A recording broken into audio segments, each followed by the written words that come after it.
nataka tumpatie nafasi my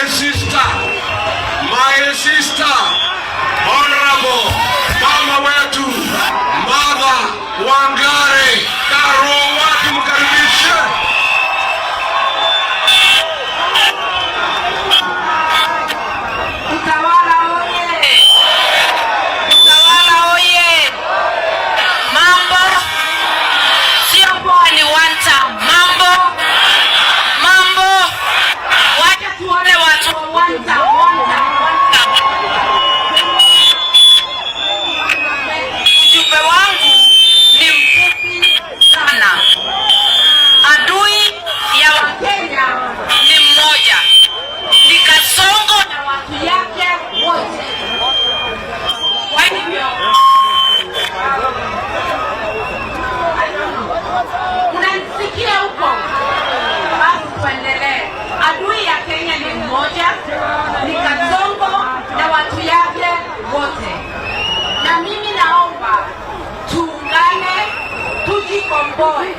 Kwa utawala duni ya Kasongo na watu yake.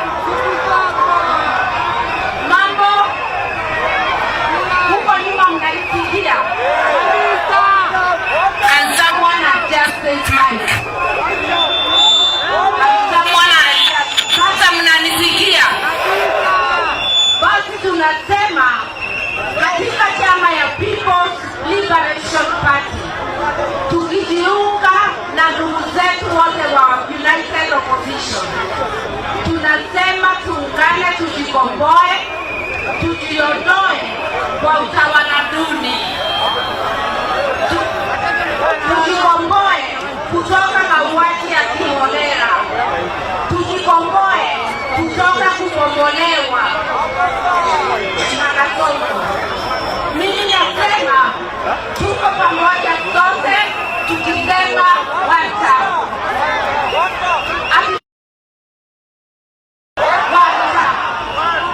na kabla ya kupeana hii mai, sababu nitaipeana saa hizi, huyu mrembo msichana wangu mnaona anaitwa Karen Mosi, anasimama Women Rep Nyeri Town, Nyeri County.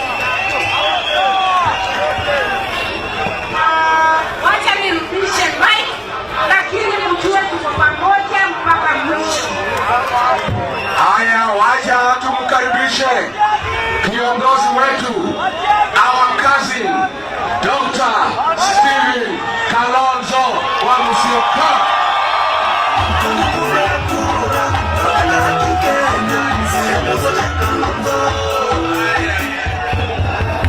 Mtawala oye! Mtawala oye! Nikisema Wiper, nipe kuokoa Kenya. Wiper! Wiper! Nikisema alternative government, sema kuokoa Kenya. Alternative government! Nikisema kuokoa Kenya, nipe one term, Ruto awe one term. Namna hiyo? Alternative government! Ruto! Sakaja! Basi, leo ni leo, tumekuja hapa kanisa utawala, na sio mara yangu ya kwanza. Hata MCA wenu hapa ametambua hivyo. Tumekuja hapa wakati mwingine. Kwa sasa hivi tunatangaza kwamba Kenya haiwezi kuendelea vile ilivyo. Wakenya wamechoka. Wangapi wamechoka?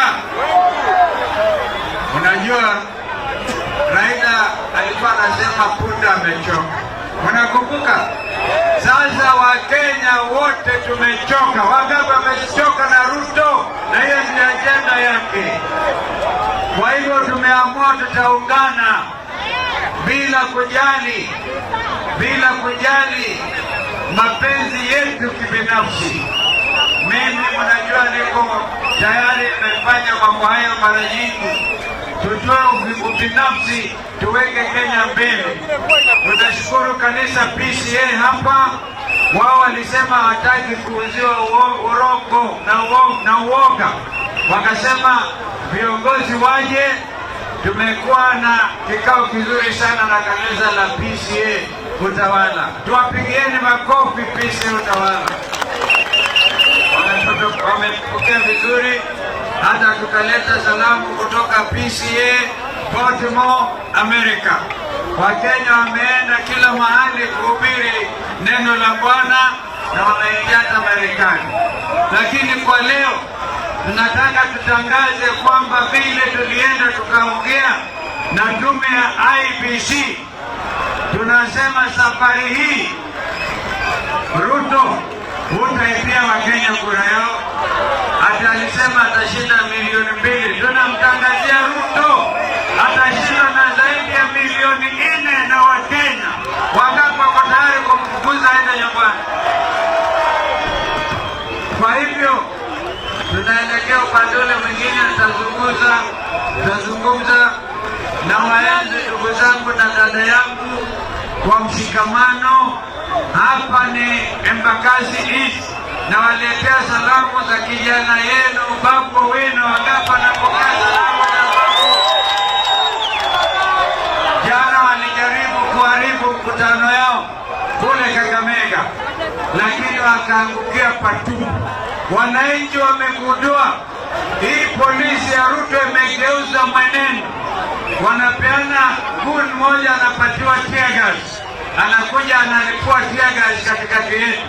Tukiona hiyo tumejua tunabeba mablanketi. Ikitokea tear gas inafunika blanketi, hatutaogopa. Wangapi wako tayari kufunika tear gas mablanketi hayo? Lakini mwishowe wajue hawezi kukubaliwa kuchukua sheria mikononi mwao. Kwa hivyo mimi nawapongeza sana watu wa Embakasi hii, watu wa Utawala, watu wa Nairobi hii na viongozi wenzangu. Nikisema harambee, nipe watam. Harambee! Wangapi wako tayari kuchukua kura? Tukisema ukianza kuchukua kura tena, kwa sababu nauliza vijana Gen Z, tunajua wengine walikuwa na hasira. Tulikubaliana na IEBC kuanzia tarehe 28 mwezi ujao wataanza kuandikisha upya ile inaitwa mass registration. Tujitokeze tuandikishe Wakenya zaidi ya milioni 30, ndio kwamba Ruto na wenzake wapelekwe nyumbani mapema. Asanteni sana na Mungu awalinde na wabariki. Ndugu yangu Eugene Wamalwa. Haya, wacha tumkaribishe Mheshimiwa Eugene Wamalwa.